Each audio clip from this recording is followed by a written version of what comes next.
अब हम देखते हैं चारवाक फिलोसॉफी के हिसाब से ब्राह्मणिज्म किसे कहते हैं या फिर ब्राह्मणवाद किसे कहते हैं। ठीक है, ब्राह्मणी ग्रंथों और ब्राह्मणी किताबों में ये साफ लिखा गया है कि ये जो ब्राह्मणी ग्रंथ हैं और ब्राह्मणी किताबें हैं सिर्फ ब्राह्मणों के लिए हैं।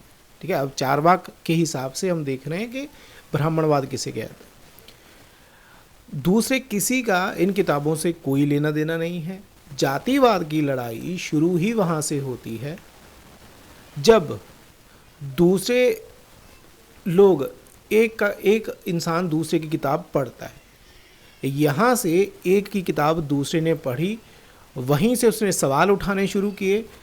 अब जो लहसुन प्याज का मामला ही तुम ले लो, जिसके ऊपर ढेरों मीम्स बन चुके हैं, चुटकुले बन चुके हैं, ये चुटकुले आते जाते रहते हैं सोशल मीडिया के ऊपर, तुम देख सकते हो।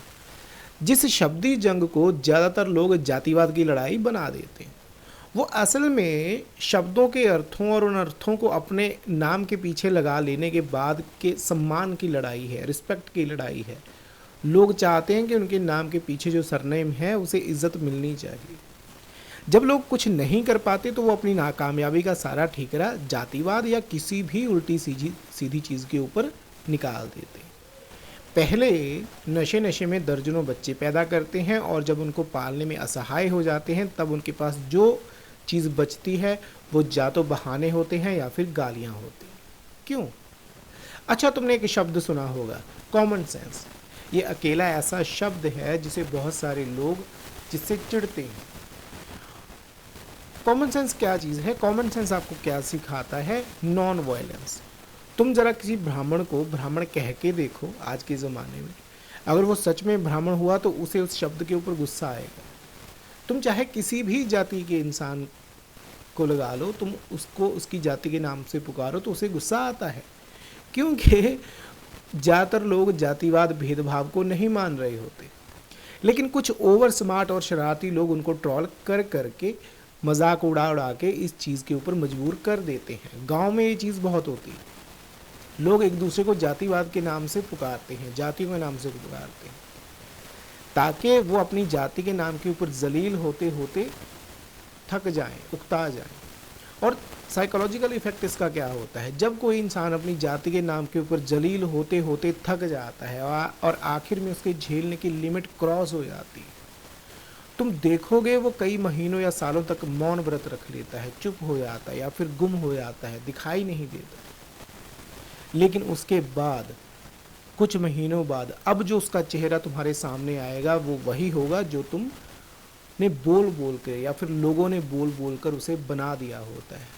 अब तुम उसे कहो, किसी भी जाति के नाम से पुकारते हो, क्यों ब्राह्मण जी कैसे हो? इस बार वो हंसेगा, मुस्कुराएगा और कहेगा ठीक है। लो, जातिवाद तुमने खुद ही स्थापित कर दिया। यहाँ किसी को ज़रूरत नहीं है जातिवाद को ज़िंदा रखने की, बस आसपास चंद शरारती बंदर होने चाहिए, ये काम वही कर देते हैं। फिर उसका अंजाम किस किस को झेलना पड़ता है उसके बारे में बताने की ज़रूरत नहीं। और हाँ, ये बात किसी एक जाति की नहीं है, सबका यही हाल है। एक जाति का मर्द, ये हम ब्राह्मणवाद की बात कर रहे हैं कैसे फैलाए जाते हैं, और दूसरे लोगों की तरफ से एक जाति का मर्द दूसरी जाति के मर्द की औरत को गाली पहले देता है, बाकियों की बारी तो बाद में आती है। दूसरे के पास क्या है इसकी जलन तुम्हें कहाँ से कहाँ ले जाती है। जब तक तुम्हें ये बात समझ में आती है तब तक खुद के सामने तुम खुद ही पागल साबित हो चुके होते हो। दिमाग का होना ही काफ़ी नहीं होता, मज़ा तो तब है जब तुम अपनी चालाकी से थोड़े आगे भी जाकर देखो और आगे भी सोच कर देखो। फिर शायद तुम्हें समझ में आ जाएगा कि सभी जंगली जानवरों में से हम सिर्फ इंसान वो जानवर हैं जो खुद गिरने के लिए अपने लिए गड्ढा खुद खोलते हैं, खुद जाल फैलाते हैं और उसमें फंसने के बाद, गिरने के बाद गालियाँ किसी दूसरे या फिर तीसरे को देने लगते हैं। देखो, शकी होना ज़रूरी है, लेकिन इतना शक भी मत करो कि 10 में से 9 उंगलियां तुम्हारी तरफ ही मुड़ रही हों। इसीलिए तुमने देखा होगा, मर्द के बनाए हुए जो रूल, जो कानून वो खुद नहीं तोड़ सकता, उनको तुड़वाने के लिए वो किसी दूसरे मर्द या औरतों का सहारा लेकर तुड़वा डालता है। फिल्मों में तुम देख लो और कानून में देख लो, किसी भी तरीके से कैसे तोड़ मरोड़ कर चीज़ों को पेश किया जाता है। तुम्हारी पैंट और पैजामा ही तुम्हारी अकड़ भरे दिमाग को ढीला करने के लिए काफ़ी है, सीधे से शब्दों में। नहीं तो पैसा या फिर बीमारी। वो फिल्में तुमने देखी है ना, जिसमें तुम डायलॉग सुनते हो, प्यार अंधा होता है, प्यार किसी से भी हो सकता है, जब प्यार किया तो डरना क्या, जब प्यार किसी से होता है, हम दोनों दो प्रेमी दुनिया छोड़ चले। वो फिल्में बनती ही इसलिए हैं ताकि लोगों को लोगों से लड़वाया, कटवाया, मरवाया जा सके, गालियाँ दिलवाई जा सके। रही बात तमाशा देखने की, तो वो ऊपर वाले भी देखते हैं और नीचे वाले भी देखते हैं। बस नीचे वाला ऊपर वाले को कहता है तुम अहंकारी हो, और ऊपर वाला नीचे वाले को कहता है तुम पागल हो। दोनों ही एक दूसरे के मखौल का पात्र बन चुके हो। जिसे तुम धर्म कहते हो, ध्यान से सुनना, जिसे तुम धर्म कहते हो वो भी इन चीज़ों से बचे हुए नहीं है, चाहे वो कोई भी धर्म हो। वहाँ भी यही खेल है, यही हाल है।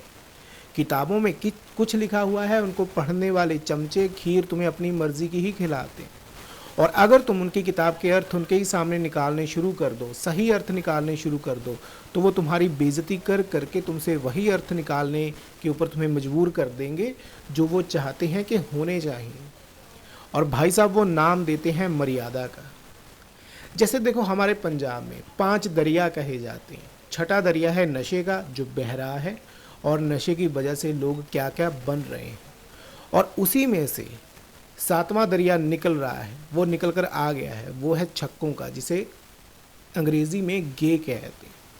और मॉडर्न होने के नाम पर मुझे लग रहा है आने वाले 70-80 साल में 8वां दरिया भी शुरू हो जाएगा, जिसमें लड़के लड़कों से और लड़कियां लड़कियों से खुलेआम शादी कर रहे होंगे।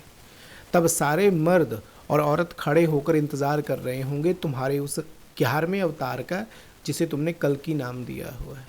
और एक किताब में मैंने पढ़ा था कि वो कोई हिजड़ा होगा। वो किताब का नाम मैं तुम्हें नहीं बता सकता, लेकिन उसमें ऐसा साफ साफ छुपे हुए शब्दों में लिखा गया था।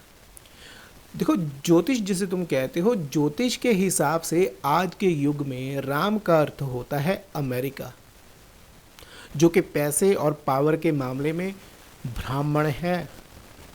क्योंकि इस वक्त सबसे बड़ी ताकत अमेरिका के पास है, जिसमें से पहली है सोना यानी गोल्ड, दूसरी है इंटरनेट, तीसरी तुम्हें समझ में नहीं आएगी।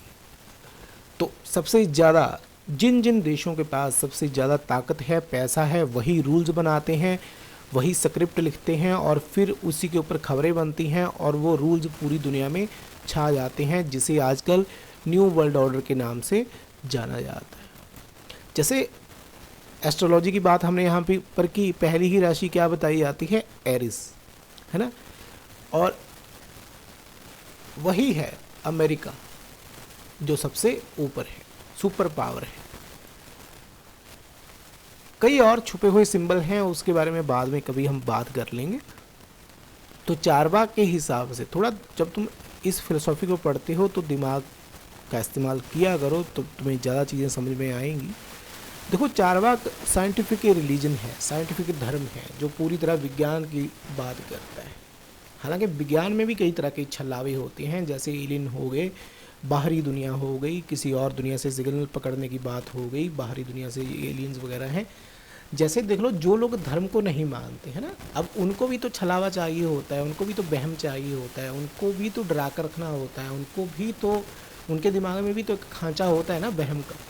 तो उनके दिमाग में कौन सा वहम डाला जाता है? एलियंस का, सुपर नेचुरल पावर्स का, अंतरिक्ष में कोई और भी रह रहा होगा, इन चीज़ों के वहम उनके दिमाग में डाले जाते हैं। जैसे हम बात कर रहे हैं चारवाक की, अब बात चारवाक की हो रही हो और पॉलिटिक्स की बात ना हो, ऐसा तो हो ही नहीं सकता। पॉलिटिक्स में 2 चीज़ें होती हैं, लेफ्ट विंग और राइट विंग। लेफ्ट विंग के लिए अलग तरह की मूवीज़ बनाई जाती हैं उनके दिमाग को मैनिपुलेट करने के लिए, और राइट विंग के लिए अलग अलग मूवीज़ बनाई जाती हैं उनके दिमाग को मैनिपुलेट करने के लिए। वैसे अब तो आर्टिफिशियल इंटेलिजेंस है, तो वही अपने आप ये सारा काम कर देती है, मैनिपुलेशन वगैरह। इंटरनेट के ऊपर जो रील्स आती हैं, मीमेज आते हैं, शॉर्ट्स आते हैं, उसी से तुम मैनिपुलेट हो जाते हो। तुम कहाँ जा रहे हो, क्या कर रहे हो, किससे मिल रहे हो, क्या खा रहे हो, कौन सी दवाई ले रहे हो, डॉक्टर के पास जा रहे हो, कपड़े खरीदने जा रहे हो, उसी हिसाब से वीडियोज़ आती हैं। तुम्हारी लोकेशन उठा ली जाती है और फिर उसी के हिसाब से तुम्हें जो सारा मटेरियल होता है, देखने वाली चीज़ें होती हैं, वो परोसी जा रही होती हैं।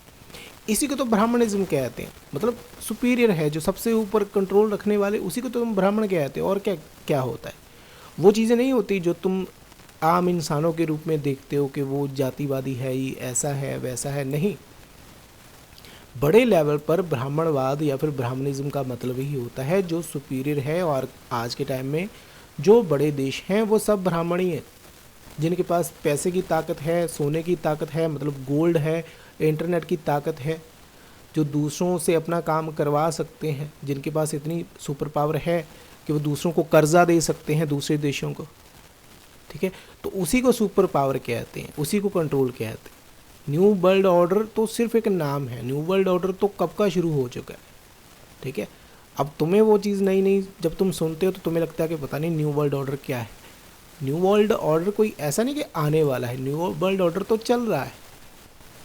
तो चारवाक के हिसाब से जब तुम ऐसी चीज़ समझते हो जिसे तुम ब्राह्मणवाद कहते हो, तो तुम्हें थोड़ा सा बड़े लेवल पर सोचना चाहिए, फिर तुम्हें समझ में आएगा कि ब्राह्मणिज्म किसे कहते हैं। अब दूसरे शब्द तुमने सुने होंगे, है ना, क्षत्रिय हो गए, वैश्य हो गए, शूद्र हो गए, या फिर कोई भी दलित हो गए, उनका भी एक, वो भी देशों में ही आ जाते हैं। अब उनमें से कौन कौन से देश गरीब हैं, कौन कौन से मिडिल वर्ग हैं, कौन किन किन के पास अच्छी आर्मी ताकत है, उसी से तुम अंदाज़ा लगा सकते हो कि कौन कौन से देश किन किन चीज़ों को कंट्रोल करते हैं। अब तुम आर्मी की पावर ही देख लो, वो भी अमेरिका के पास है। अमेरिका पहले दूसरों को आपस में लड़वाता है, फिर संधि भी करवा देता है ना। तो चारवाक पूरी तरह साइंटिफिक रिलीजन है। लॉजिकली सोचो, साइंटिफिक तरीके से सोचो तो तुम्हें बहुत सारी चीज़ें समझ में आ जाती हैं। और रही बात, बहुत सारे लोग पूछते हैं कि चारवाक फिलोसॉफी के बारे में कौन सी किताब पढ़ें जी, कौन सी बुक पढ़ें। तो बुक तुम खरीद कर पढ़ सकते हो, लेकिन बहुत सारी चीज़ें तुम्हें समझ में तभी आएंगी जब तुम खुद वैसे सोचना सीखोगे, नहीं तो नहीं आ सकती। किताब सब कुछ नहीं होती, तुम्हें अपना भी दिमाग लगाना चाहिए। तो इंटरनेट के ऊपर जाओ, सर्च करो लेफ़्ट विंग मूवीज़, तो तुम्हें वैसी फिल्में मिलेंगी, राइट विंग मूवीज़ वैसी मिलेंगी।